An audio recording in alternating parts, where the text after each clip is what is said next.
ରାଜ ମୁର୍ମୁ। ମୁଁ ଚତୁର୍ଥ ଶ୍ରେଣୀରେ ପଢ଼େ। ମୁଁ ରଥ ସାହୁ ସରକାରୀ ପ୍ରାଥମିକ ବିଦ୍ୟାଳୟର ସ୍କୁଲରେ ପଢ଼େ। ରାଜାଙ୍କୁ କେବେ ଦେଖିନଥିଲା। ଦିନେ ସେ ରାଜାଙ୍କୁ ଭେଟିବାକୁ ଗଲା।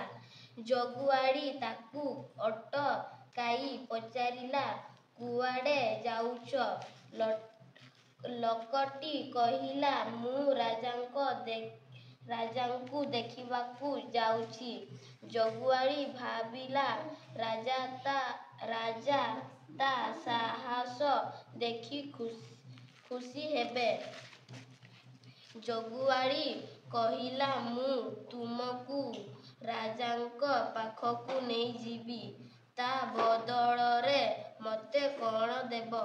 ଲୋକଟି କହିଲା, ମୋତେ ଯାହା ମିଳିବ ତୁମେ ତାହା ନେବ। ଜଗୁଆଳି ଖୁସି ହୋଇ ତାକୁ ରାଜାଙ୍କ ପାଖକୁ ନେଇଗଲା।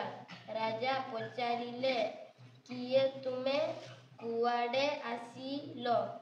ଲୋକଟି କହିଲା, ମୁଁ କେବଳ ଆପଣଙ୍କ ଦର୍ଶନ ଲାଗି ଆସିଥିଲି।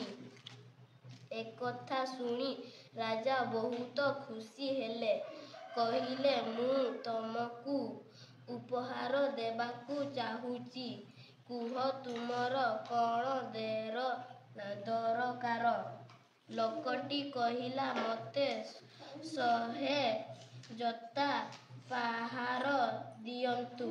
ରାଜା କହିଲେ, ଯଦି ତୁମର ଏହା ଇଚ୍ଛା ତାହାହେଲେ ଦିଆଯିବ। ଲୋକଟି କହିଲା, ମୁଁ ଆପଣଙ୍କ ଜଗୁଆଳିକୁ ଡାକୁଛି, ମୋ ଉପହାର ସେ ନେବେ। ରାଜା ଆଶ୍ଚର୍ଯ୍ୟ ହେଲେ। ଲୋକଟିର ଚାଲାକି ବୁଝିପାରିଲେ। ଜଗୁଆଳି ତା ଭୁଲ ପାଇଁ ଫଳ ପାଇଲା। ରାଜା ଖୁସି ହୋଇ ଲୋକଟିକୁ ଉପହାର ଭାବରେ ଘୋଡ଼ାଟିଏ ଦେଲେ। ସେ ଘୋଡ଼ା